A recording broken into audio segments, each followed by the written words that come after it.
వీళ్ళరా గడిచిన దినంలో మనం నిర్గమకాండం 4వ అధ్యాయంలో మొదటి 9 వచనాలను ధ్యానం చేసి ఉన్నాం. అందులో మరి మీకు గుర్తున్నటువంటి విషయాలు ఒక్కరు రిపీట్ చేసి చెప్పగలరా? నిర్గమకాండం 4వ అధ్యాయంలో మరి మొదటి 9 వచనాలు మనం నిన్నటి దినాన ధ్యానం చేయటం జరిగింది. ఎవరైనా గుర్తున్నవాళ్ళు రిపీట్ చేయగలిగితే చేయండి. వందనాలన్నా. వందనాలమ్మా, చెప్పండి తల్లి. చిన్నపిల్లోడు ఎలా ఏం చెప్తే ఎలా వాడుకోవచ్చు అంత ఇదిగా దేవుడు మోషే గారిని వాడుకోవడం జరిగిందన్న. అలాగే ప్రమాదం అని తెలిసిన దేవుడి నమ్మిన మోషే గారిని చూస్తున్నాం. అలాగే ప్రజల్ని నమ్మించడానికి మరి దేవుని ముందు పెట్టిన అభ్యర్థనని శత్రువుల్ని నమ్మించడానికి దేవుడు పూనుకున్న విధానాన్ని కూడా మనం చూసాం. అందులో మోషే గారి జీవితాన్ని లేకపోతే శరీరాన్ని కూడా ఒక ప్రయోగశాలగా ఉపయోగించుకున్న దేవుడిని మనం జ్ఞాపకం చేసుకున్నామండి. మరి నమ్మించడానికి నమ్మకంకి సంబంధించి లేకపోతే ప్రమాదకరమైన పోలికలను బట్టి కూడా దేవుడు ఆయనకి అన్ని విషయాలు తెలియజేసిన విధానాన్ని చూసామండి. వెరీ గుడ్ తల్లి, చాలా చక్కగా సహోదరి మణి మనకు పంచుకోవటం జరిగింది మనతో.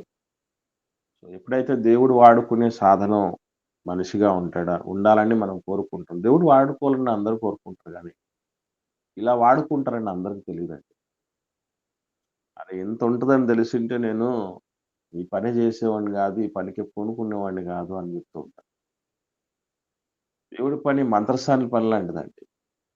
మంత్రసాని దేనికి సిద్ధపడి ఉంటుంది తెలుసా? బిడ్డ వచ్చినా సిద్ధపడి ఉంటది, లేదా దుడ్డికి వచ్చినా సిద్ధపడి ఉంటది. గడ్డ వచ్చినా అంటారు జయలమని కదా, బిడ్డ వచ్చినా గడ్డ వచ్చినా దాన్ని తీయటానికి సిద్ధపడి ఉంటుంది మంత్రసాని. ప్రతిసారి బిడ్డలే రారు, చనిపోయినటువంటి బిడ్డలు కూడా వస్తారు. బతుకున్న బిడ్డలే రారు, చనిపోయిన బిడ్డలు కూడా వస్తారు. కొంతమంది అడ్డం తిరుగుతారు గర్భంలో. చాలా కష్టం, అంతా సులభంగా జరగదు. మంత్రసాని పని అంటే చిన్న విషయం కాదు. తేడా జరిగితే అమ్మ బిడ్డ ఇద్దరు చచ్చిపోతారు. సేవకుడు కూడా అంతేనండి. సేవకుడు దేవుడు కోరినటువంటి రీతిగా ఆయన అనుకున్న విధంగా మందను డీల్ చేయకపోతే తోవ దొరికిపోతారు, ప్రజలు తోవ తప్పిపోతారు. వాళ్ళు పూర్తిగా దేవుడి నుంచి దూరం అయిపోయే పరిస్థితులకు దాపురిస్తారు. అందుకే మీరు ఎవరిని దేవుడి నేను చాలాసార్లు చెప్పాను మీకు, మన అమ్మ నాన్నల సెలక్షన్ మన చేతులు పెట్టలేదు. నువ్వు ఫలానా ఎవరు కడుపును పుడతావు అని మనల్ని ఏమి అడగలేదు ఆయన దేవుడు. కానీ ఒక కాపరి చేతిలో పెట్టేటప్పుడు మాత్రం జాగ్రత్త, నువ్వు చూసుకో. ఆదర్శప్రాయుడైనటువంటి కాపరిగా ఉంటున్నాడు. నీకు అన్ని విధాలుగా నీ నుంచి ఏం ఆశించి అతను కాపరి ఇవ్వాలని అనుకుంటున్నాడు, ఏ ఉద్దేశాలు, ఎవరి మీద ఆధారపడుతున్నటువంటి పరిస్థితి ఉన్నాయి. దేవుడు ఏది చెప్పినా దానికి సిద్ధపడేటటువంటి మనస్తత్వం ఉండాలి. ప్రాణాలు కూడా పణంగా పెట్టగలిగినటువంటి మనస్తత్వం ఉండాలి.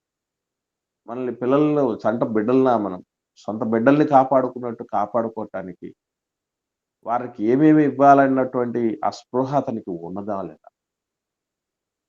ఇవన్నీ గమనించి గ్రహించే ఆ కాపరి దగ్గరికి వెళ్ళిపోండి అని చెప్పారు దేవుడు. దేవుడు మనకు ఒక ఆప్షన్ ఇచ్చాడు, అవకాశం ఇచ్చాడు. కారణం ఏంటంటే ఆత్మీయమైనటువంటి ఆ తండ్రి మాదిరి కలిగిన వాడు లేకపోతే ప్రమాదం ఎక్కువ. అర్థమవుతుందండి, ప్రమాదం ఎక్కువ. కాబట్టి అట్టి ప్రమాదాన్ని నుంచి తప్పించబడటానికి దేవుడు ఒక మంచి ఆప్షన్ ఇవ్వటం అనేది జరిగింది. దాన్ని కూడా చాలా మంది సద్వినియోగం చేసుకోరు. ఓకే, ఎస్పెషల్లీ ముఖ్యంగా మీరు గమనించగలిగితే బాప్తీసం ఎవరితోనో తీసుకుంటారు. పెద్ద అయ్యగారు అంటారు కదా, ఏమంటే నేను బాప్టిజం, నాకు అయ్యగారు ఇచ్చారు బాప్టిజం. అసలు బాప్టిజం ఇచ్చిన వ్యక్తి ఏం చేయాలో తెలుసండి? బాప్టిజం ఇచ్చిన వ్యక్తి ఏం చేయాలి? నడిపించాలన్నా నడిపించాలి. ఇప్పుడు బిడ్డలను కన్నటువంటి ఇద్దరిని తల్లిదండ్రులు ఏం చేస్తారండి? పోషించగలగాలి. బిడ్డలను కన్న తల్లిదండ్రులు ఏం చేస్తారండి? పెంచి పోషిస్తారు. మరి బాధ్యతగా ఉండాలన్నా. ఖచ్చితంగా పెంచి పోషించాలి. ఇప్పుడు నేను బెంగుళూరులో నేను బాప్టిజం ఇచ్చిన బిడ్డలు ఉన్నారు. మా లైన్‌లో ఉన్నారా? సునీత, సురేష్. ఉన్నాంనా. రైట్. ఇప్పుడు ఈ బిడ్డలు ఉన్నారన్నా. నేను బాప్టిజం తీసుకున్న పిల్లలు ఆత్మీయ బిడ్డలు ఉన్నారు. వారి దగ్గరికి నేను వెళ్ళలేను రెగ్యులర్‌గా. వాళ్ళు నా దగ్గరికి రాలేదు. నేను చాలా మదన పడ్డాను. అయ్యో! బిడ్డలనైతే దేవుడు ఇచ్చాడు బానే ఉంది. నేను కలిగి ఉన్నాను బానే ఉంది. కానీ ఈ బిడ్డల్ని నేను పోషించటం ఎట్లా? అని మదన పడుతున్న టైంలో దేవుడు నాకిచ్చినటువంటి చక్కని వరం ఈ గూగుల్ మీట్. బిడ్డలకి పోషణ అందించటం, వాళ్ళని సంరక్షించటం చాలా ప్రాముఖ్యమైనది. ఎందుకు నేను రెగ్యులర్‌గా పిల్లలు దేవుడి కృప వల్ల నా దగ్గర వారమంతా వారానికి 7 రోజులు 14 పూటలు వేరే వాళ్ళకి అప్పగించిన వాళ్ళు చెప్పేస్తారు. కానీ తండ్రి బాధ్యత ఉండాలి కదా! అనే ఉద్దేశంతో రెగ్యులర్‌గా సాధ్యమైనంత మేర తీసుకునేడానికి ప్రయత్నం ఎందుకు చేస్తున్నానంటే, వాళ్ళ బాధ్యత ఉంది నా మీద. అట్లాగే ఈ శంకరాపురం, కడపలోని 2 చోట్ల ఉన్నటువంటి బిడ్డలు కొంతమంది ఉన్నారు. వారిని నేను రోజు వాళ్ళకి నేను అందించలేను. భౌతికంగా వాళ్ళకి నేను వెళ్ళలేని పరిస్థితి, వాళ్ళు నా దగ్గర రాలేని పరిస్థితులు. ఇక్కడ కాకుండా దూరంలో బాప్టిజం తీసుకున్న బిడ్డలు కొంతమంది ఉన్నారు. సో, వీళ్ళందరినీ చూడగలగాలి, చేయగలగాలంటే ఎక్కడవుతుంది? అదే ఆలోచన చేసిన తర్వాత నాకు దేవుడిచ్చిన వరం ఇది. అందుకే దాని ద్వారానే మీరెక్కడున్నారు? ఏ స్టాండర్డ్‌లో ఉన్నారు? ఏ స్థాయిలో ఉన్నారు? మీరు క్వెషన్ చేయటం ఎందుకు? అంటే ఏ స్థాయి ఆధ్యాత్మిక స్థితిగతుల్లో ఒక మెచ్యూరిటీ అనేది ఉందా లేదా? ఆలోచనలు కరెక్ట్‌గా చేస్తున్నారా లేదా? ఏమన్నా అదుపు తప్పడం జరిగిందా? ఆధ్యాత్మిక క్షేత్రంలో? రెగ్యులర్‌గా వస్తున్నారా లేదా? వచ్చినోళ్ళు ఆసక్తిగా వింటున్నారా లేదా? ఈ బాధ్యతలు ఉండాలి. లేకపోతే ఏం ప్రయోజనం? ఎప్పుడు చూసినా మీ జేబుల్లో ఉండేది నా జేబులోకి రావాలని ఆలోచన చేసి కాపరిలాగా ఉంటే అసలు తండ్రి కాదాయన. ఆత్మీయ తండ్రండి. అసలు మన అమ్మ నాన్నలుగా మనం చూస్తున్నాం చాలామంది. వాళ్ళకున్నది ఇస్తారు. వాళ్ళను కూడా సమర్పించుకుంటారు. మోషే గారు గమనించండి. దేవుడు ఒక కాపరిగా ఒక ఆత్మీయ తండ్రి లాంటోడు వాస్తవంగా చెప్పాలంటే. ఇశ్రాయేల్ అందరికీ ఆ స్థానం ఇచ్చాడు మోషే గారికి. మోషే గారు దానికోసం ఏం చేయగలిగాడంటే, అసలు భార్య, బిడ్డలతో కూడా సంతోషంగా ఉన్నాడో లేదో, సరిగ్గా తిన్నాడో లేదో, సరిగ్గా రెస్ట్ తీసుకున్నాడో లేదో, ఏం ఉండవు వాటి గురించి. ఏ రోజైనా మన అమ్మ నాన్నలు కూడా మనకు చెప్పరు గమనించండి. అమ్మ నాన్నలు కూడా చెప్పరు. నేను ఈ విధంగా ఉన్నాను, ఆ విధంగా ఉన్నాను. ఎందుకంటే మనకు ఆ స్థాయి ఉండదేమోనన్న భయం. లేకపోతే వాళ్ళు డిస్టర్బ్ అవుతారేమోనన్న భయంతో చాలా దాచేసుకుంటారండి. అట్లాగే మనకు ఎప్పుడైతే ఒక స్థాయికొస్తామో అప్పుడు చెప్తారు. ఒక మెచ్యూర్డ్ స్టేజ్‌కి ఎప్పుడొస్తామో అప్పుడు చెప్తారు వాళ్ళు. ఇదిగో ఈ విధంగా నిన్ను చూసుకున్నాను. ఈ విధంగా నిన్ను చేశానని. కాబట్టి అది ఒక తండ్రి స్థానం అంటే అలాగ ఉండాలి. మోషే గారి విషయంలో మనం చూడగలం. అంటే మీరు ఎవరైనా దగ్గరైతే బాప్టిజం పొందాలనుకుంటున్నారో అతని యోగ్యత ఎరగాలి. ప్లస్ అతను ఏ విధంగా మనల్ని తుదమట్టుకు నడిపించగలడు అన్నటువంటి స్పృహ మనకుండాలి. ఇవన్నీ ఏమి లేకుండా పెద్ద అయ్యగారి దగ్గర బాప్టిజం తీసుకున్న మరి ఆ అయ్య కోపం నన్ను పోషించాలి. అయ్యకు తెలియకపోయాయి, మనకు తెలియకపోయాయి. ఏమండి? మీ దగ్గర బాప్టిజం తీసుకోవాలని వచ్చేసాము చాలామంది. మరి ఇచ్చినటువంటి వ్యక్తి ఎట్లాంటి స్థితిలో ఉండగలిగిన వాడు? నడిపించగలడా? ఒక కాపరి ఏ స్టేజ్ వరకు ఉండగలగాలంటేనండి, భౌతికంగా శరీరం విషయంలోనైతే అది భూగర్భంలో చేరేంత వరకు వదిలిపెట్టం. ఆత్మను దేవుడి దగ్గరికి చేర్చటానికి అన్ని అర్హతలు సాధింపజేసేంత వరకు వదిలిపెట్టం. అది కాపరి అంటే. ఇట్లాంటి విషయాల్లో మోషే లాంటి మహానాయకులు వాళ్ళు 100కి 100 ప్రూవెన్. అటువంటి కాపర్లు ఈరోజు రావాలి. అటువంటి కాపర్లు ఎంత మంచి లక్షణాలు కలిగి ఉన్నారనేది ఇంకా మనం చూద్దాం. 10వ వచనం నుండి 17వ వచనం వరకు ఆలోచన చేస్తే మోషే గారు ఇక్కడ క్వశ్చన్ ఒకటి మీకు పెట్టి మీకు క్వశ్చన్ ఇచ్చేసి నేను క్లోజ్ చేయటం జరిగింది. ఎవరైనా దాని మీద వర్క్ చేశారండి? ఎవరన్నా గుర్తు చేస్తారేమో అనుకున్నాను నేను. ప్రశ్న ఒకటి అడిగాను. 3 అద్భుతాల విషయం ఉన్నాయి కదా! చెప్పడం జరిగింది ప్రభు తండ్రి మోషే గారికి. మొదటిదేంటండి? కర్రను పాముగా కర్ర పాము అవటం. Very good. రెండవది చెయ్యికి కుష్ఠం రావటం. చెయ్యికి కుష్ఠం రావటం. రైట్. మూడవది నీళ్లు రక్తముగా మారటం. రైట్. ఈ మూడింట్లలో సామ్యం చూసాం మనం, పోలిక చూసాం.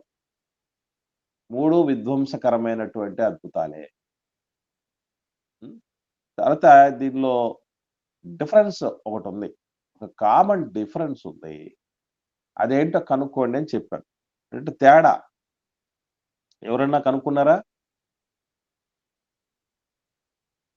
కనుక్కోకపోతే నేనే చెప్తాను మీకు.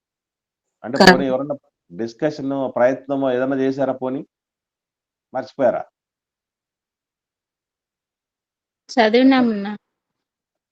చదివారు. Very good. ఇంకమ్మా సుజాత అక్క ఏదో మాట్లాడుతున్నారు, చెప్పండి అక్క. కర్రను పాముగా మళ్ళా పాము కర్రగా మారింది. తేడా చెప్పండి అక్క. తేడా చెప్పాలి. తేడా అనేది చెప్పాలి మనకు. అంటే నువ్వు తేడా అంటే మీకు అర్థమైందా? ఒక డిఫరెన్స్ ఉంటుంది. దాన్ని ఒక దాంతో పోల్చడం, విభేదిస్తుంది అనమాట. తేడా అంటే అవును అని కొన్ని, అంటే కాదని కొన్ని అన్నట్టు, అట్లా అర్థం. రైట్. ఇందులో మీరు అంటే మనం జస్ట్ మనసు పెట్టి అబ్జర్వ్ చేయాలి కానీ అర్థం వద్దండి. అయితే దాని మీద వర్క్ చేయాలి. చెప్తలేదు. ఏదైతే ఇప్పుడు పాముని కర్రతో మార్చారో, ఏ కుష్టి రోగాన్ని చేతికి అవి ఉన్నాయి కదన్నా, ఏవైతే అవి ఉన్నాయో వాటితో దాన్ని అదే విధంగా సంహరించవచ్చు కూడా అన్న నేను ఆ డిఫరెన్స్ కనిపించాను. ఇప్పుడు పాముతో కట్టెని చంపవచ్చు, ఆ కుష్టి రోగంతో ఆ చేతిని ఇబ్బంది కలిగించవచ్చు. అట్లా డిఫరెన్స్, కామన్ డిఫరెన్స్. అలా కాదు సరే, నేను చెప్తానమ్మా. దయచేసి జరిగిందైనా మూడోది మాత్రం ప్రకృతి మీద జరిగింది. రైట్ అక్క, దగ్గరకు వచ్చారు. మంచిది. విషయం చూడండి. మొదటి అద్భుతంలో కర్ర ఏమైంది? మళ్ళీ పాము ఏమైంది? రివర్స్ అయింది కదా. రివర్స్ అయిపోయాయి. కర్ర పాము అయింది, పాము కర్ర అయింది. రెండోది ఏమైందండి? మామూలు చెయ్యి కుష్టి అయింది, మామూలు చెయ్యి కుష్టి అయింది, కుష్టి చెయ్యి మామూలు అయింది. మూడో దానికి రండి. నీళ్లు రక్తం అయ్యడం జరిగింది కానీ రక్తం మళ్ళీ నీళ్ళు అయ్యాయా? అదే డిఫరెన్స్. మొదటి 2 దానిలో రివర్స్ అయిపోయాయి, రివర్స్ అవ్వగలిగాయి. కర్ర పాము అయింది, పాము కర్ర అయింది. మామూలు చెయ్యి కుష్టి అయింది, కుష్టి చెయ్యి మళ్ళీ మామూలు అయింది. కానీ నీళ్లు రక్తం అవ్వడం జరిగింది కానీ రక్తం మళ్ళీ నీళ్లు కాలేదు. డిఫరెన్స్. అంటే మనం చాలా జాగ్రత్తగా దేవుడి మాటల్ని కూలంకషంగా ఆలోచన చేయాలి. ఒక తపస్సులాగా ఆలోచన చేయాలి. ఎందుకు అట్లా చేయాలి అంటేనండి, మీరు ఎప్పుడైనా గుర్తుపెట్టుకోండి, ఆ అబ్జర్వింగ్ మైండ్ సెట్ అన్ని దానిలో పనిచేస్తుంది. ఎప్పుడైతే దేవుడి మాటలు ధ్యానించేటప్పుడు ఇంత జాగ్రత్త వహించి నేర్చుకుంటామో, ఇదే అబ్జర్వేషను, ఇదే జాగ్రత్త అన్ని దానిలో వస్తాయి. అది మనకు బెనిఫిట్. ఓకేనా? రైట్. ప్రశ్నకు ఆన్సర్ అయిపోయింది. ఇప్పుడు చూద్దాం. మోషే గారు అంటున్నారు ఇక్కడ 10వ వచనం నుండి, నిర్గమకాండం 10వ వచనం నుండి 12వ వచనం వరకు, 10, 11, 12 ఈ 3 వచనాలు మోషే గారి యొక్క 4వ స్పందనను సూచిస్తుంది. 3 స్పందనలు అయిపోయాయి మోషే గారి. గుర్తుందా మీకు? 3 స్పందనలు గుర్తున్నాయా? మోషే గారి 3 స్పందనలు గుర్తున్నాయా ఎవరికైనా? మీరు ఎందుకు మర్చిపోతారంటే గుర్తుపెట్టుకోండి. చదువు వచ్చిన ప్రతి ఒక్కరు రాసుకోరు. చదువు వచ్చిన ప్రతి ఒక్కరు రాసుకోరు. ఒకటి. ఒకవేళ రాసుకున్నా మళ్ళీ దాన్ని మననం చేసుకోరు. పునశ్చరణ చేయరు. దీన్ని బట్టి మర్చిపోతారు. ఎవరికైనా గుర్తుండి చెప్పండి. మోషే గారి యొక్క 3 నేను స్పందనలు. ఎంతటి వాడును అన్నాడన్నా మొదట. వెరీ వాళ్ళ గుడ్ అమ్మా. రెండోది రెండో చెప్పండి.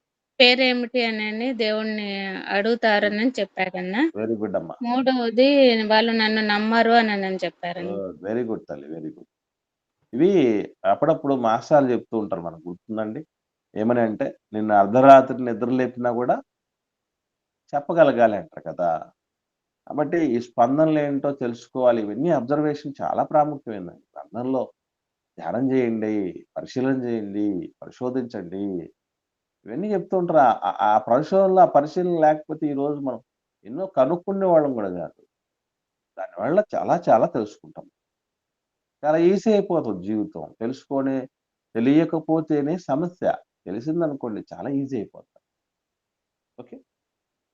రైట్. 4వ స్పందన ఈ 11, 12, 13 వచ్చి 9వ వచనం నుండి చూద్దాం. 10వ వచనం నుండి 10, 11, 12 ఈ 3 వచనాల్లో మోషే గారి యొక్క 4వ స్పందన కనబడుతుంది.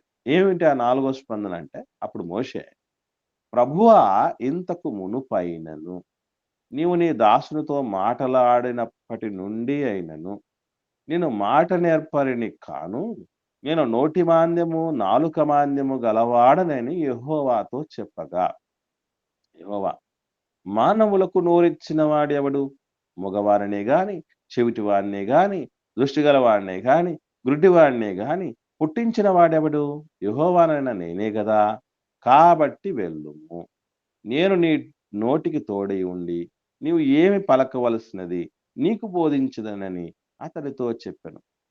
నిజంగా దేవుడికి ఎంత ఓపిక అంటే ఎంత ఓర్పు అండి అసలు. మానవుడు మాట్లాడుతున్నాడు. ఒక దేవుడితో పోల్చినప్పుడు మనిషి ఏ పాటి వాడు? ఆఫ్టర్ ఆల్ ఒక సామాన్య మానవుడితో లోకాలను కలుగజేసిన సృష్టికర్త, ముల్లోకాల మహా అధిపతి సాకు చెబుతున్న ప్రతిసారి ఓర్పుతో, నేర్పుతో, సముదాయిస్తూ, సమాధానం చెబుతూ వస్తున్నాడు. ఎంత ఓర్పు అండి, ఎంత ప్రేమ అండి మన మీద దేవుడికి. ఇదిగో మోషే గారు అంటున్నారు ఏమని అంటే, దేవా నేను మాట నేర్పరిని కాదు, నోటి మాంద్యము నాలుక మాంద్యం గలవాడిని అని చెప్తారు. ఈ రకంగా చెప్పడానికి రీజన్స్ చాలా మంది చాలా రకాలుగా అనలైజ్ చేశారండి. ఏమని చెప్పారంటే ఇప్పటిదాకా నాకు తెలిసి ఇదే మీకు కూడా తెలిసి ఉంటుంది అనుకుంటున్నాను. ఏమని అంటే మోషే గారు అబద్ధం చెప్తున్నాడు అని కొందరు. ఎందుకు అంటే మాటల యందును కార్యముల యందును ప్రవీణుడై ఉన్నాడు అని మాట మనకు అపొస్తలుల కార్యాలు కనబడుతుంది 7వ అధ్యాయం 22వ వచనంలో. దాన్ని బేస్ చేసుకొని ఆయన మాట నేర్పగలిగిన వాడు, కార్యాలు కూడా ప్రావీణ్యత సంపాదించిన వాడు ఇక్కడ అబద్ధం చెప్తున్నాడు తప్పించుకోవడానికి దేవుడి నుంచి అని చెప్పేవాళ్ళు ఒక బ్యాచ్. అయితే రెండో బ్యాచ్ ఏంటంటే ఆయనకు ముందు ఇవన్నీ తెలుసు, ఇవన్నీ ఉన్నాయి, మోషే గారికి విద్యలన్నీ తెలుసు, ఈ 40 ఏళ్లలో ఆయన మర్చిపోవటం జరిగింది కాబట్టి ఆ మాట చెప్పాల్సి వచ్చింది అని చెప్తారు. ఇంక ఈ 2 కాకుండా వేరే రీజన్స్ ఏమైనా మీకు తెలుసా? నాకు తెలిసి ఈ 2 రీజన్స్ కూడా కొంతమంది తెలిసి ఉండకపోయి ఉండొచ్చు ముందు. ఏమండి?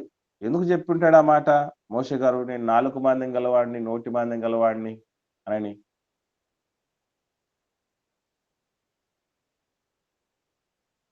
వేరే ఏమన్నా దేవుడు చెప్పిన విషయం కరెక్ట్ గా ప్రజలతో చెప్పలేనేమోనని భయంతో అని ఉంటారండి. ఓకే, దేవుడు చెప్పినట్టుగా చెప్పలేనేమో అని భయపడి ఉంటాడు మోషే గారు. ఇంకా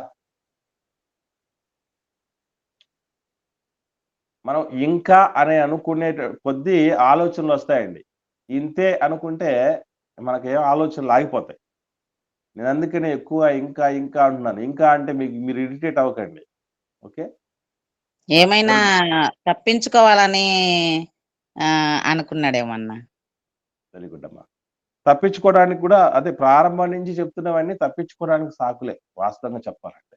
కానీ ఇంకా జాగ్రత్తగా మనం ఆలోచన చేస్తే అంతవరకు ఫరో ఎదుటికి ఆయన వెళ్ళలేదు కదన్నా, అప్పుడు పోవడానికి సంకోచించి ఉంటాడన్న. ఓకే. రైట్. ఇది కూడా ఒక వ్యాలిడ్ ఆన్సర్ అమ్మా. కానీ వాస్తవం ఏంటంటే చిన్న విషయం. ఒక 40 రోజులు కంటిన్యూయస్‌గా ఒక విషయాన్ని మనం ప్రాక్టీస్ చేసినా అది అలవాటవుతుంది.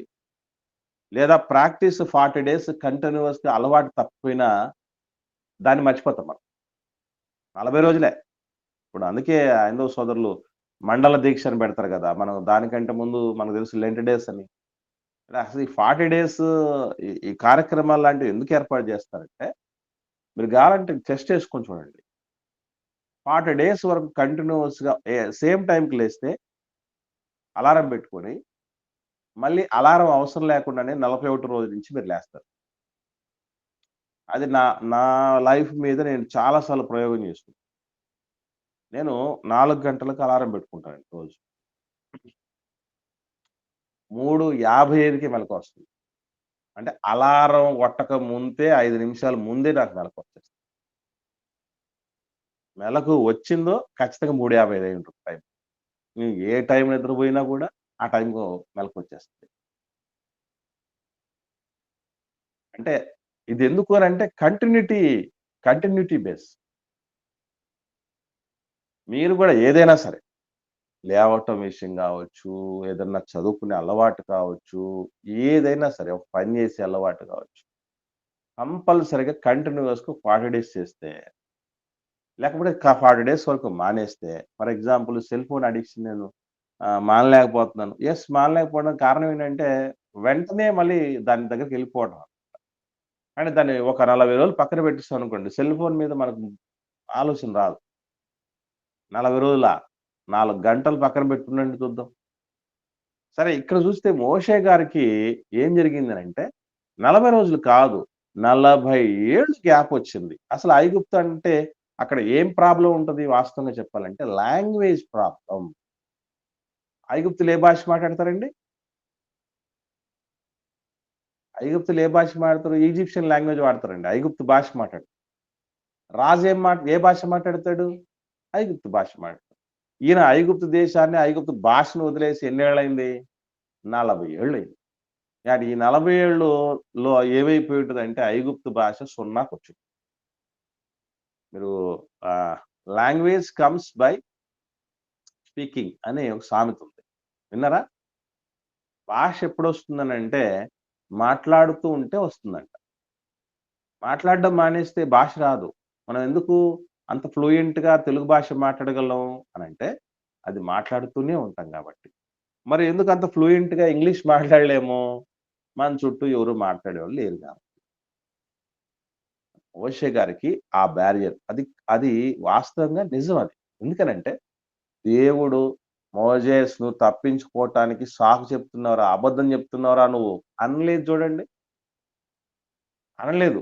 కానీ వెంటనే ఏమనన్నాడు? నిజమే నాయనా, కానీ వాస్తవం ఒకటి చెప్పాలి బిడ్డ నీకు. ఏంటంటే 11వ వచనంలో అంటున్నాడు దేవుడు. మానవులకు నోరిచ్చిన వాడు ఎవరు? నోరిచ్చిన వాడు దేవుడే అని అందరికి తెలుసు. ఒప్పుకుంటాను. కానీ ఏది నమ్మరు అనంటే, ఇదే విధంగా మోషే గారిలాగే ఒకనాడు యిర్మీయా గారు కూడా చెప్పారు. అయ్యా నేను బాలుడినయ్యా, నాకు శక్తి చాలదయ్యా. నువ్వేమో జనాలకి ప్రవక్తగా, నీ సొంత ప్రజలకు ప్రవక్తగా నన్ను ఏర్పాటు చేసుకున్నావు. నేను నా వల్ల కాదు నాయననంటే, నో ప్రాబ్లమ్ మై సన్, నేనున్నాను కదా అని అక్కడ కూడా యిర్మీయా గారికి దేవుడు మంచి సపోర్ట్ ఇస్తాడు. ఇది యిర్మీయా గ్రంథం మొదటి అధ్యాయంలో 6-9 వచనాల్లో కనబడుతుంది. ఓకే, అది నోట్ చేసుకోండి. యిర్మీయా గ్రంథం మొదటి అధ్యాయం 6-9 వచనాల్లో అది కనపడుతుంది. సో ఇక్కడ కూడా ఏం చెప్తున్నాడంటే, మూగవాణిని గాని, చెవిటివాణిని గాని, దృష్టిగల వాడిని గాని, గుడ్డివాడినే గాని పుట్టించిన వాడేవాడు యెహోవానైన నేనే గదా. అంటే దేవుడు కళ్ళిచ్చాడంటే ఓకే నమ్మేస్తాం. చెవులిచ్చారంటే నమ్మేస్తాం. మాటిచ్చాడు అంటే నమ్ముతాం గానీ, ఆ మాటనిచ్చిన దేవుడే మాటలు గూడా ఆపేస్తాడని తెలీదు. అలాగే చెవులిచ్చిన దేవుడు వినికిడి గూడా లేకుండా చేస్తాడని తెలీదు. కళ్ళిచ్చిన దేవుడు కంటిని కనబడకుండా గూడా చేయగలడు అని తెలియదు మనిషికి. అందుకే మహనీయులు కొన్ని కొన్ని సత్యాలు చెప్పేటివి ఎలా ఉంటాయంటేనండి, అబ్బా!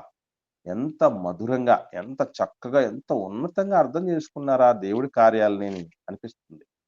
ఒకసారి యోబు గారు చూడండి ఎంత మంచి మాట చెప్తున్నాడో. ఈ సందర్భానికి యాప్ట్ అయ్యే విషయం. యోబు గ్రంథం మొదటి అధ్యాయం. యోబు గ్రంథం మొదటి అధ్యాయం 21వ వచనం. యోబు గ్రంథం మొదటి అధ్యాయము 21వ వచనం.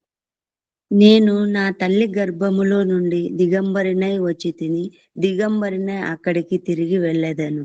యెహోవా ఇచ్చెను, యెహోవా తీసుకొని పోయెను. యెహోవా నామమునకు స్తుతి కలుగును గాక. దేవుడు ఇచ్చేవాడని మాత్రమే అందరికీ తెలుసు. ఇచ్చేవాడు మాత్రం కాదు. ఆయన ఏం చేయగలడు? తీసుకొని పో. ఆ! చాలా మనకు చాలా కష్టంగా అనిపిస్తుంది గదా! ఈ విషయాలు. కళ్ళిచ్చాడు అంటే, కళ్ళిచ్చినందుకు మనం స్తుతులు చెప్పొచ్చు. చెవులిచ్చినందుకు స్తుతులు చెప్పొచ్చు. నోరిచ్చినందుకు స్తుతులు చెప్పొచ్చు. అన్నీ ఇచ్చినందుకు స్తుతులు చెప్తారు గానీ ఎవరైనా ఇచ్చినవి తీసుకెళ్ళినందుకు స్తుతులు చెప్తారా? అందుకే అంటారు. మనిషి తీసుకునేటప్పుడు ఎట్లా తీసుకుంటాడంటే, అప్పు తీసుకున్నోడు ఎట్లా అడుగుతాడండి మన దగ్గర? వినయంగా అడుగుతాడు. ధీరంగా అడుగుతారు. మన అసలు అయ్యో! లోకంలో ఉన్న ప్రాబ్లమ్స్ అన్నీ వీడికే ఉన్నాయన్నట్టు, ఈమెకే ఉన్నాయన్నట్టు ఫేస్ పెట్టేస్తారు. అడుక్కుంటారు, గోజాడతారు. మరి ఇచ్చేటప్పుడు శత్రువు కన్నా ఘోరంగా తీసుకుంటాడు. ఇచ్చేటప్పుడు తీసుకున్నప్పుడున్నంత సంతోషం ఉండదు చూసారా? మనిషి అంతేనండి. ఆ నైజం నుండి ఎదగాలి. అది మనకు కావాల్సింది. అంటే ఇచ్చినందుకు మాత్రమే కాదు మనం స్తుతులు చెప్పాల్సింది. కొన్ని లేకుండా చేసినందుకు కూడా స్తుతులు చెప్పాలి. ఎప్పుడైనా చెప్పావా అట్లాగా? దేవా! హైట్ తక్కువ ఇచ్చినందుకు నీకు స్తోత్రాలు నాయనా అన్నారా ఎవరన్నా? దేవా! కలర్ తక్కువ ఇచ్చావు నీకు స్తుతులు నాయనా అన్నోళ్ళని చూసారా మీరు? నాన్న ఉద్యోగం ఇవ్వలేదు నీకు స్తోత్రం నాయనా ఇట్టటోళ్ళను చూసారా? పిల్లల్ని ఇవ్వలేదు నీకు స్తుతులు చెల్లిస్తున్నా. మగ పిల్లల్ని ఇవ్వలేదు నీకు స్తోత్రం నాయనా. ఆడపిల్లలనే ఇవ్వలేదు నీకు స్తుతులు నా తండ్రి అని చెప్తారా? ఆ స్టేజ్‌కి రావాలి. వాళ్ళ యొక్క ఆధ్యాత్మిక పరిపక్వత గమనించండి. దేవుడు చెప్తున్నాడు అదే విషయం. ఇంకో మాట ఇలాంటిదే ఆమోసు గ్రంథం చూద్దాం. 4వ అధ్యాయం. ఆమోసు గ్రంథం 4వ అధ్యాయం. 6వ వచనం చూడండి. అక్కడ కూడా దేవుడు చెప్తున్న మాట. మీ పట్టణములన్నింటిలోనూ నేను మీకు దత్తశుద్ధి కలుగజేసేది. మీరున్న స్థలములన్నింటిలోనూ మీకు ఆహారము లేకుండా చేసినను మీరు నా తట్టు తిరుగువారు కారు. ఇదే యెహోవా వాక్కు. గమనించండి దేవుడు ఏం చేశాడంటే దంత శుద్ధి కలుగజేశాడు. దంత శుద్ధి అంటే తెలుసా మీకు? పళ్ళు పళ్ళు రాలగొట్టడం అని అర్థం. తెలుగు భాషలో మనకు బాగా అర్థమయ్యే భాషలో చెప్పాలంటే. దేవుడు కూడా మంచి ప్రొఫెషనల్‌గా తిట్టాడు అక్కడ. అంతే. పళ్ళు రాలగొట్టినా కూడా మీకు సిగ్గు రాలేదంటున్నాడు. దంత శుద్ధి అంటే అది. ఏమంటే అంత దంతాలు ఇవ్వటమే కాదు దేవుడు. దంతాలు లేకుండా కూడా చేస్తాడు. తర్వాత ఏం చేస్తాడు? ఆహారం ఇవ్వటమే కాదు. ఆహారాన్ని కూడా లేకుండా చేయగలడు. అరే నేను ఏమైనా చేయగలను. ఏమైనా చేయగలను దేవుడిని నిన్ను పిలుస్తున్నాను మోజెస్. అది ఇక్కడ దేవుడి మాట ఉద్దేశ్యం ఏంటంటే, నాయనా ఏమైనా ఇవ్వగలను, ఏమైనా లేకుండా చేయగలను. నీకు ఏమీ లేకపోయినా నిన్ను వాడుకోగలను. అది దేవుడి కెపాసిటీ. అర్థమవుతుందండి? దేవుడి కెపాసిటీ ఏంటంటే, దేవుడు ఏదైనా ఇవ్వగలడు. దేన్నైనా తీసేసుకోగలడు. ఏమీ లేకపోయినా కూడా అద్భుతంగా వాడుకోగలడు. నాకనిపిస్తది. అరే ఆఫ్టర్ ఆల్ ఒక మనిషి, ఒక ఆయన ఉన్నాడు. ఆయన పేరు మేజర్ ధ్యాన్ చంద్. పేరు విన్నారా ఎవరన్నా? మేజర్ ధ్యాన్ చంద్ పేరు విన్నారా ఎవరన్నా? వినలేదునా. వినలేదు కదమ్మా. రైట్. చదువుకున్న పిల్లలకు తెలుసుంటది. ఆయన హాకీ ప్లేయర్, భారతదేశానికి సంబంధించిన హాకీ ప్లేయర్. మొట్టమొదటిసారిగా ఒలింపిక్ గేమ్స్ లో వరుసగా 3 సార్లు భారతదేశానికి స్వర్ణ పతకాన్ని తీసుకొని వచ్చినటువంటి వ్యక్తి. అసలు ఆయన పుట్టినరోజుని ఆగస్టు 29 అనుకుంటా. ఆ రోజున జాతీయ క్రీడా దినోత్సవం, నేషనల్ స్పోర్ట్స్ డే అని జరుపుకుంటారు. ఆయన హాకీలో మాంత్రికుడు అని కూడా అంటారు. హాకీ మాంత్రికుడు. ఆయన ఒక్కసారి హాకీ స్టిక్ పట్టుకొని అక్కడ ఫీల్డ్ లోకి తిరిగారంటే ఆ స్టిక్ కూడా ఎట్ట పడితే అట్లా వినేటట్టుగా ఉంటదట. చాలా మంది ఆయన బ్యాట్ దొంగిలించి దీని లోపల ఏమైనా స్ప్రింగ్ పెట్టాడా, లేకపోతే ఏదైనా స్పెషల్ మెటీరియల్ ఉందా అని దాన్ని బ్రేక్ చేసి మొత్తం అంతా చెక్ చేసి చూశారట. ఏమీ లేదట. ఏమీ లేదు. అంటే ఒక మనిషి చేతిలో ఒక కర్రే ఒక మంత్రదండంలా పనిచేసినప్పుడు, లోకాలను కలుగజేసిన సృష్టికర్త చేతిలో మనం పడితే ఇంకెంత అద్భుతంగా పనిచేస్తుంది అనిపించింది. లైఫ్లెస్ స్టిక్ అనేది చాలా వండర్స్ క్రియేట్ చేసిందట. ఒక మనిషి చేతిలో పడ్డ స్టిక్. అలాంటిది దేవుడి చేతిలో, సృష్టికర్త చేతిలోనే మనం పడితే ఇంకెన్ని వండర్స్ క్రియేట్ చేస్తాం. దానికి బెస్ట్ ఎగ్జాంపుల్ మోషే గారు. ఏమండి? ఇవన్నీ చెప్తున్నప్పుడు దేవుడు ఈ మాట, వెళ్ళు, నేనే నోరిచ్చాను, నేనే నోరు లేకుండా చేయ, నేనే చెవులు ఇచ్చాను, నేనే మోసేస్తాను, నేనే కళ్ళు ఇచ్చాను, నేనే లేకుండా చేస్తాను. దాని గురించి నువ్వు నా ఫికర్ అవ్వద్దు బిడ్డ. నువ్వు వెళ్ళు, నేనున్నాను, నేను వెళ్ళు, నేను తోడే ఉంటాను. పని నాదే, పనిని నెరవేర్చేటటువంటి నడిపింపు నాదే. అది దేవుడు చెప్తున్నమాట. పని దేవుడిదే, నడిపింపు దేవుడిదే. మనం చేయాల్సిందల్లా లోబడి ఉండటమే. ఈరోజు అదే కదా కరువు అయింది. ఏమంటే అమ్మ నాన్నలు బిడ్డల నుంచి ఏం కోరుకుంటారండి?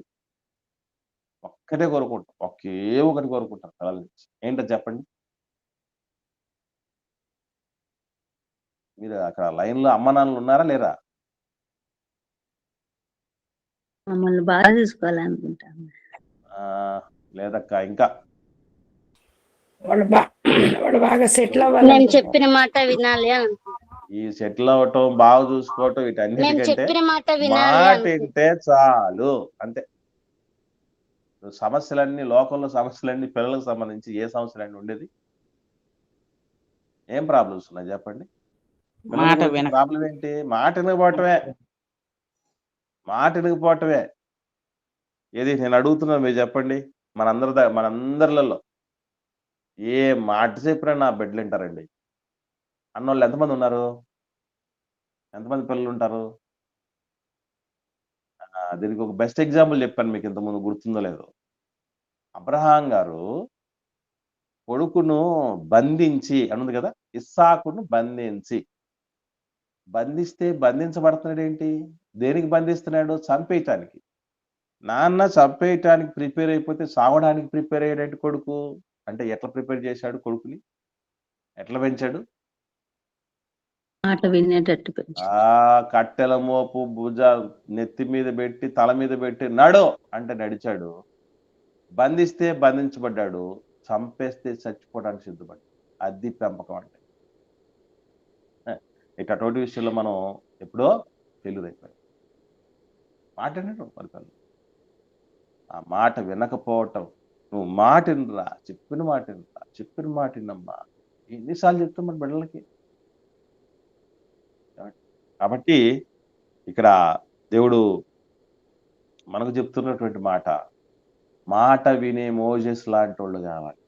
అలా వింటే ఏమవుతారు తెలుసా? ఇప్పటికీ వేల తరాలు అంతరించిపోయినాయి, కానీ మోషే గారి కరిజ్మా తగ్గలేదు. ఎంత మంది పేర్లు వినుంటామండి. మోజెస్, మోజెస్ మోజెస్ మోజెస్ మగపిల్లల్లో చాలా మందికి ఆ పేరు విని ఉంటాం. ఎందుకంటే సచ్ అన్ ఇన్స్పిరేషనల్ క్యారెక్టర్. చాలా స్ఫూర్తిదాయకమైనటువంటి జీవితం.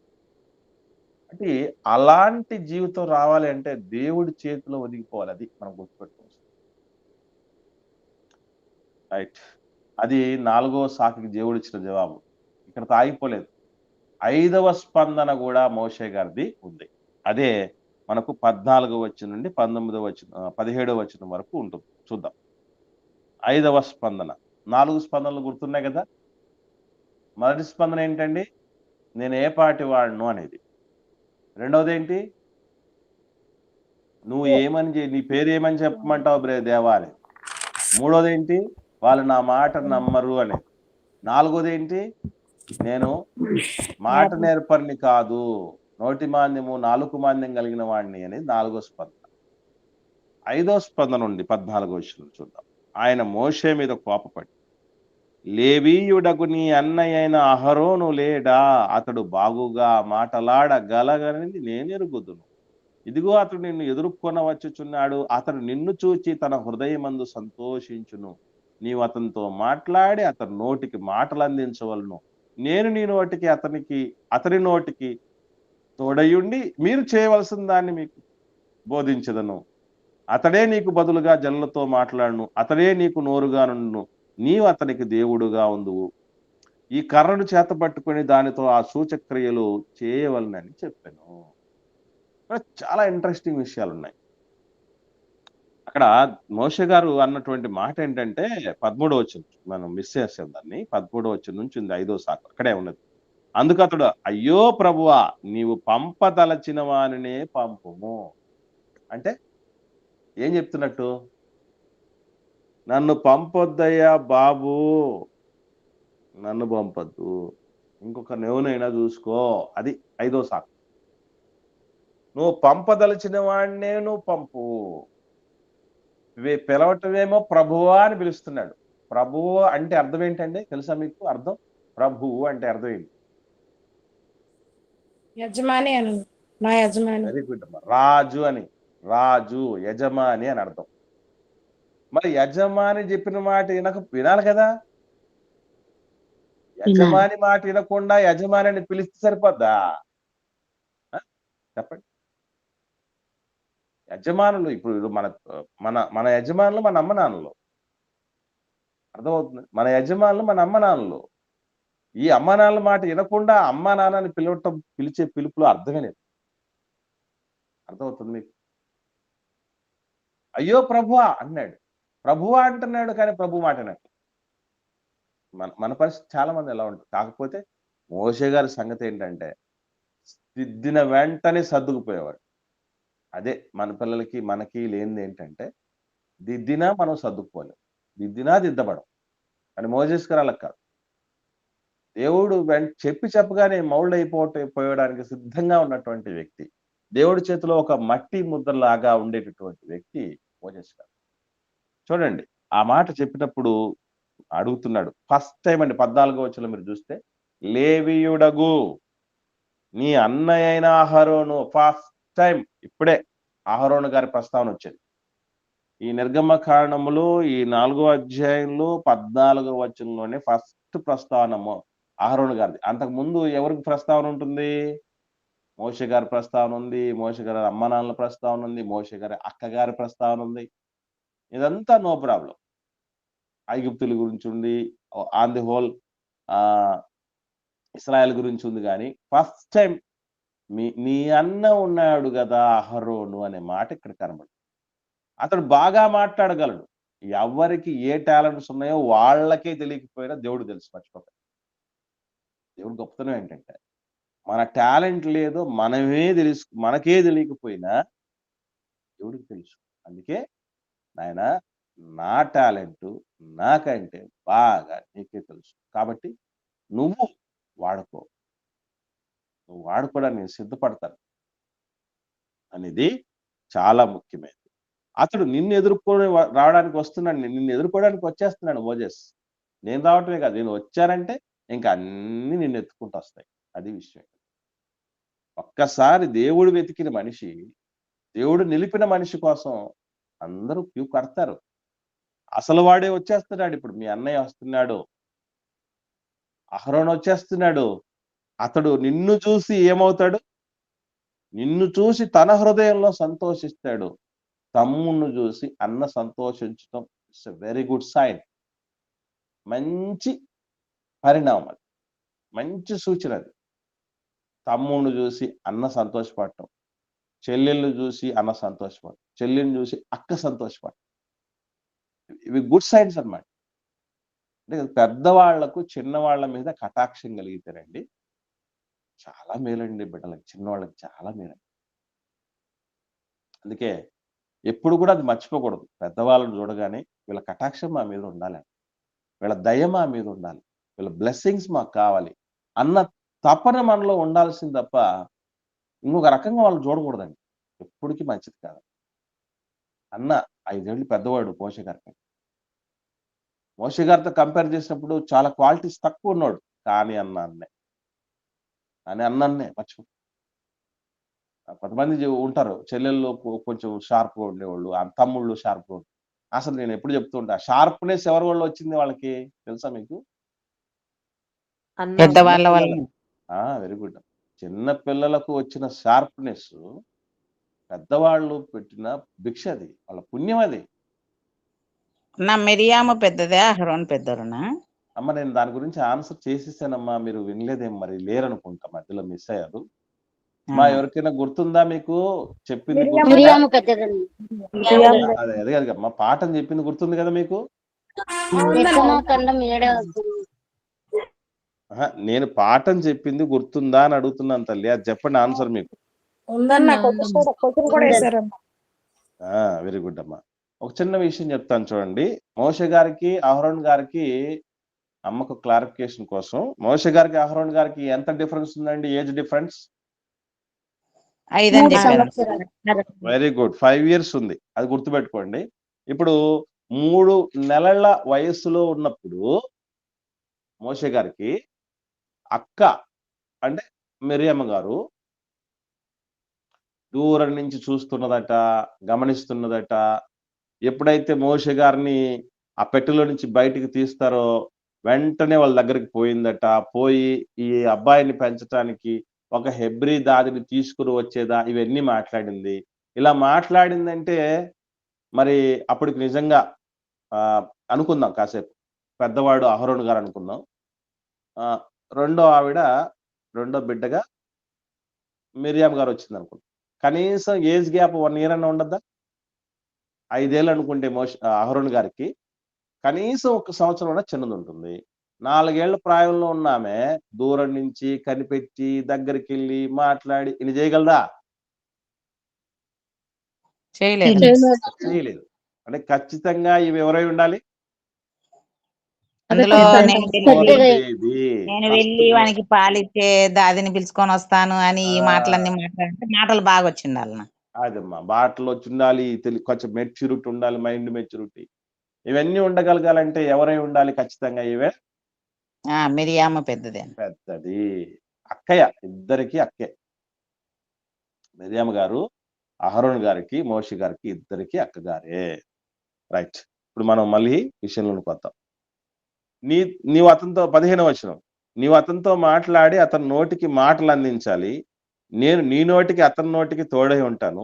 మీరు చేయవలసిన దాన్ని మీకు బోధిస్తాను. అతడే నీకు బదులుగా జనులతో మాట్లాడతాడు. అతడే నీకు నోరుగా ఉంటాడు. నీవు అతనికి దేవుడుగా ఉంటావు. ఈ విషయం మీరు జాగ్రత్తగా గమనిస్తే ఎక్కడ మనకు ఇబ్బంది అనిపిస్తుందంటే, మనిషి ఒక మనిషికి దేవుడుగా ఉంటాడా? మళ్ళీ అడుగుతున్నా, మనిషి మరో మనిషికి దేవుడుగా ఉండటం ఏంటి?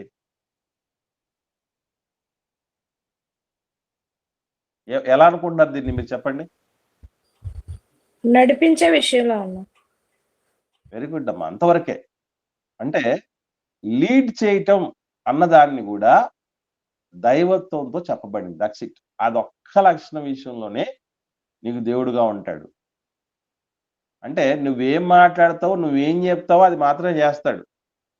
నీ చేతిలో ఒక బొమ్మలాగా ఉంటాడు ఈ విషయంలో. కాబట్టి నువ్వే దేవుడివి.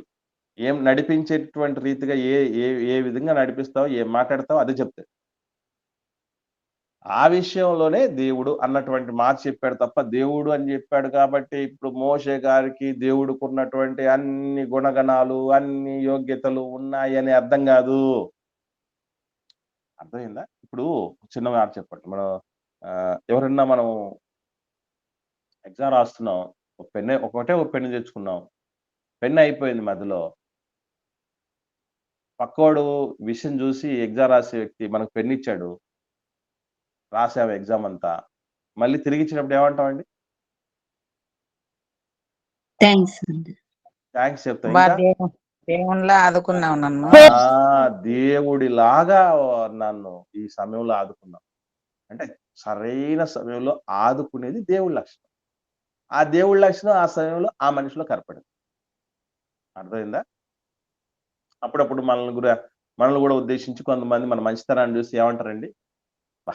దేవుళ్ళలాంటి మనిషి అండి అంటారు. విన్నారా? దేవుళ్ళలాంటి మనిషి అండి. దేవత లాంటి మనిషి అండి. ఆమె మామూలు వ్యక్తి కాదు. దేవత అంటారు. అంటే ఆ లక్షణాలు కొన్ని కనబడ్డాయని అర్థం. అంతే తప్ప వాళ్ళు నిజంగా దేవుళ్ళయిపోయారని కాదు అర్థం ఇక్కడ. ఓకేనా? తర్వాత ఒక సీక్వెన్స్ మనకి కనబడుతుంది. ఒక ఆర్డర్ కనపడుతుంది. పరిచర్యలో ఎప్పుడు కూడా దేవుడి పరిచర్యలో దేవుడు మోషే గారికి మాటలిస్తే తన మాటలు, మోషే గారు అహరోనుకి ఆయన మాటలిస్తే, అహరోను గారు ప్రజలకు చెప్తారు. క్రమానికి కర్త దేవుడు. ఎటు పడితే అటు మనం ఏది చేయటానికి లేదు మర్చిపోకండి. సంఘానికి, సహవాసానికి మన విశ్వాస గుంపుకి ఏదైతే ఉందో దానికి ఒక రూల్స్ ఉన్నాయి, రెగ్యులేషన్స్ ఉన్నాయి. మనం ఎవరమైనా సరే బయటికి సాగనంపబడాలనుకోండి, మనల్ని ఎవరు సాగనంపాలి తెలుసా మీకు? పరిచర్యకి వెళ్ళాలనుకోండి ఎవరైనా, ఎవరి ద్వారా వెళ్ళాలి? వాళ్ళ బేస్ ఎవరై ఉండాలి చెప్పండి? సంఘం ద్వారా సంఘము ద్వారా వెళ్ళాలి. వెరీ గుడ్ నాన్న. సంఘము ద్వారా వెళ్ళాలి. నువ్వు ఎవరు అని అంటే I'm so and so fellowship. So and solo కూడా ఖచ్చితంగా ఏం కనపడాలి, ఏముండాలి? క్రీస్తు శిరస్సుగా ఉన్న సంఘం. నువ్వు క్రీస్తు సంఘం అని పెట్టుకున్నా కూడా క్రీస్తును శిరస్సుగా పెట్టిన వాళ్ళు చాలా మంది ఉన్నారు. అది కాదు, ఏ పేరు పెట్టుకున్నా ఖచ్చితంగా క్రీస్తే శిరస్సుగా ఉండాలి. అంటే ఆయన యొక్క గైడ్ లైన్స్ తోనే, ఆయన కోరుకున్నటువంటి విధంగానే, ఆయన అడుగుజాడల్లోనే నడిచేటటువంటి సంఘం ఉండాలి. ఆ సంఘమే నన్నైనా మిమ్మల్నైనా సాగనంపాలి. సంఘము యొక్క పరిధిని దాటి పోవటం అన్నది దేవుడు ఏర్పాటు చేసిన క్రమం కాదు. సంఘ ఎరుక లేకుండా ఏ కార్యక్రమం చేయటం అనేది దేవుడు చెప్పిన పని. అది మనం ఎప్పుడు మర్చిపోకూడదు. ఆ కట్టుబాటు చాలా ప్రాముఖ్యమైనది. ఆర్డర్లు చాలా ముఖ్యమైనది. ఆ కట్టు అనేది ఉండడం బట్టే ఈ రోజైనా మనం కొంతవరకైనా ఉండగలుగుతాం. అది లేదనుకోండి ఇంకంతే విచ్చలవిడి, ఎవరి పాటికి వాళ్ళు పెద్దోళ్ళు అయిపోతారు. అందుకే దేవుడు చెప్తున్నాడు డైరెక్ట్ గా. ఇప్పుడు చూడండి, దేవుడు ఇంత తగ్గమెందుకు ప్రభు? ఆ క్లియరెన్స్, నోటి మాంద్యం, నాలుగు మాంద్యం నాకు ఉందని చెప్పాను కదా, అది క్లియర్ చేయి అని మోషే గారు అనలేదు. మనకు కూడా అలాంటి డౌట్ వచ్చిండొచ్చు. ఇంత తత్తగా ఎందుకు? మళ్ళీ అహరోను గారిని పిలిపించటం, మళ్ళీ అహరోను గారి ద్వారా అహరోను గారికి మోషే గారు చెప్పటం, మోషే గారు వచ్చి అహరోను ప్రజలకు చెప్పటం. ఏంటిది ఊరికే డైరెక్ట్ లింకు అంటారు.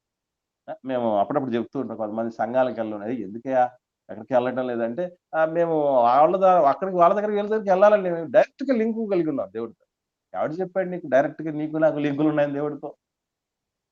ఎత్తబడేది ఏంటి? ఎత్తబడేది ఏంటండి? సంఘం. అది గుర్తుపెట్టుకోండి. ఎత్తబడేది సంఘం. కాబట్టి సంఘంలో నువ్వు ఉండాలి. సంఘం యొక్క కట్టుబాట్లలో ఉండగలగాలి. ఎందుకు 10 మందిని కలగలుగుతారు? మనం ఎలాంటి వాళ్ళని తెలుసండి? కాస్త ఉంటే విర్రవీగిపోయేవాడు. అందుకే దేవుడు సాటి అవయవాలను చేశాడు. కాపరికి చెప్పాడు, రేయ్ వీళ్ళు పిల్లలు లేకపోతే నువ్వెక్కడ ఉన్నావురా, కాబట్టి వాళ్ళని చూసుకో. విశ్వాసులు చెప్పాడు, నీ కాపరి లేకపోతే ఎక్కడ ఉంటావు? చేస్తావు. కాపరి లేకపోతే విసిగి చెదిరిపోతావు. కాబట్టి నీకు కాపరి కావాలి అని విశ్వాసులకి, పిల్లలు లేకపోతే నువ్వు గొడ్డుపోతాడు కదా. బిడ్డలు కాళ్ళు చేతులు అడ్డొస్తుంది కదా. ఇప్పుడు రేపు నా కార్యక్రమం జరిగింది, ఎంతమంది బిడ్డలు నాకు చేదోడు వాళ్ళకి వచ్చారు? నేను ఒక్కడనే చేసుకోగలనా సెమినార్ లాంటిది? యానివర్సరీ ఏం చేసుకోగలను నేను? సంఘ కార్యక్రమాలు ఏం చేసుకోగలను? చర్చ్ బిల్డింగ్ రావడానికి ముందే క్లీన్ చేసే పిల్లలు, సిద్ధపరిచే పిల్లలు, రెడీ చేసే పిల్లలు, కార్యక్రమాన్ని రెడీ చేసే పిల్లలు ఎంతమంది ఉన్నారండి? ఒక అవసరం వచ్చేసరికి తలా ఇంత ఇచ్చి ముందుకొచ్చే పిల్లలు. నేను లేకుండా నేనేం చేసుకోగలను ఒక్కడిని? సృష్టికర్తే 12 మంది అపోస్తలుని ఏర్పాటు చేసుకున్నాడు. ఎందుకు? మనకు నేర్పించటానికి మాదిరి. ఆయనకు చేతనగును, మనకు చేత కాదు. కాబట్టి అందుకే నేను ఎప్పుడు చెప్తూ ఉంటాను, ఎవరిని అంత సులభంగా పోగొట్టుకోకూడదండి. రక్షించుకోవటం ముఖ్యం. కలేసుకోవటం ముఖ్యం. చాలా ప్రాముఖ్యం. అందుకే మోషే గారిని మాత్రమే కాదు, మోషే గారికి సపోర్టివ్‌గా అన్ననిచ్చాడు. వీళ్ళిద్దరికీ సపోర్టివ్‌గా అక్కను కూడా ఇచ్చాడు. అటు ఈళ్ళు ముగ్గురు కలగలిసి నడిపించారండి బాబు. మీకు తెలుసో తెలీదో? ఏమండి ఈళ్ళు ముగ్గురు నడిపించారా? ఇశ్రాయేలీయుల్ని మోషే గారు ఒక్కడే నడిపించారా? ముగ్గురు నడిపించిందన్న ఎలా ఒకరికొకరు. చెప్పగలరా అక్క అది? ఒకసారి చూద్దాం. మీకా గ్రంథం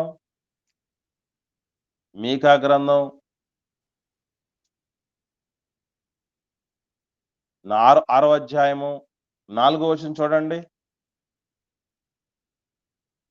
మీకా గ్రంథం 6వ అధ్యాయం 4వ వచనం. ఐగుప్తు దేశములో నుండి నేను మిమ్మును రప్పించి తిని, దాసగృహములో నుండి మిమ్మును విమోచించి తిని, మిమ్మును నడిపించుటకై మోషే, అహరోను, మిరియాములను పంపించి తిని. ఎవడైతే స్పష్టంగా చెప్తున్నాడు చూడండి. మనకు చాలా మందికి తెలియదు. మోషే గారిని మాత్రమే పంపించాడు ఇశ్రాయేలుని నడిపించడానికి. తప్పది. మోషే గారు ఒక్కరే కాదు.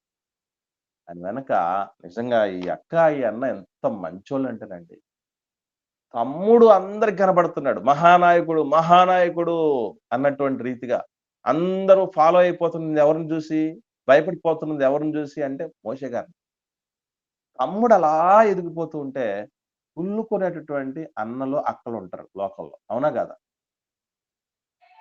తమ్ముడో, చెల్లిలో ఎదిగిపోతూ ఉంటే కుళ్ళుకునేటటువంటి అన్న, అక్క ఉంటారు. కానీ వీళ్ళు అలా కాదు. మిగతా అన్నలకి, అక్కలకు అతీతులు వీళ్ళు. తమ్ముడు ఎదిగిపోతూ ఉంటే నువ్వు ఎదుగు మోజేస్, మేమున్నాం నీ వెనక. నీ వెనక మేమున్నాం. నువ్వు ఎదుగు అని చెప్పేసి వాళ్ళు సపోర్టివ్‌గా ఉండటం జరిగింది. కాబట్టి అలా ఉండాలి అక్క గాని, అన్న గాని. ఓకే అండి. ఇది ప్రాసెస్. ఈ 5 సాకులు రేపు మళ్ళీ రిపీట్ చేయటానికి సిద్ధపడ్డప్పుడు దాన్ని చెప్పటానికి మీరు ప్రిపేర్డ్‌గా ఉండండి. దేవుడు జీవము లేని కర్రతో కూడా అద్భుతాలు చేయించగలడు. అదే చెప్తుంటా కదా, నీ కర్ర పట్టుకొని పదా. 40 ఏళ్ళు పట్టుకున్నావు కదా, ఈ కర్రనే గొర్రెలు కాస్తూ. గొర్రెలలో కాసిన ఈ కర్రతోనే జనాల్ని కాయిస్తాను మోజేస్ అని దేవుడు తీసుకున్నాడు. కాబట్టి ప్రియులారా, దేవుడు అనుకుంటే మనిషితోనే కాదు, కర్రతో కూడా అద్భుతాలు చేయించగలడు. ఎవరు అన్నారు, పోలీసు కాదు, పోలీస్ బెల్ట్ కూడా డ్యూటీ చేస్తుంది అని. దేవుడు అనుకుంటే మనిషే కాదు, మనిషి వాడిన జీవము లేని కర్రతో కూడా అద్భుతాలు చేయించగలడు. కాబట్టి అది దేవుడి శక్తి, అది దేవుడి నడిపింపు. మనకు అసాధ్యమైంది ఏదైనా అసాధ్యమే, దేవుడికైతే ఏది అసాధ్యం కాదు. ఆయన చేతిలోకి రావాలి. మనకు వస్తే సంగతి వేరే విధంగా ఉంటుంది. ఇదండి నిర్గమకాండం 4వ అధ్యాయంలో 10వ వచనం నుండి 17వ వచనం వరకు ఉన్నటువంటి విషయాలు. మోషే గారి యొక్క మొదటి 5 సాకులు ప్లస్ 5 సాకులకు దేవుడు ఇచ్చినటువంటి అద్భుతమైనటువంటి జవాబు. తర్వాత రోజున మిగిలినటువంటి విషయాలను మనం నేర్చుకున్నాం. రేపు నేను రిపీటెడ్‌గా అడిగేది ఏంటంటే, ముందు ఏం నేర్చుకున్నాం అనేది అడుగుతాను ఖచ్చితంగా. 5 సాకులు ఏంటనేది దాని గురించి నీట్‌గా నేర్చుకోండి. చదువొచ్చిన ప్రతి ఒక్కరు కూడా రాసుకోండి. మళ్ళీ మళ్ళీ చూసుకోండి. చాలా అవసరం. మనకు చాలా అవసరం. ఓకే. ఎవరికైనా ఇప్పటివరకు విన్న దాంట్లో ఏమైనా సందేహం ఉంటే దయచేసి అడగండి. లేని పక్షాన ఒకరు ప్రార్థన చేయండి. మనం ముగించుకుందాం.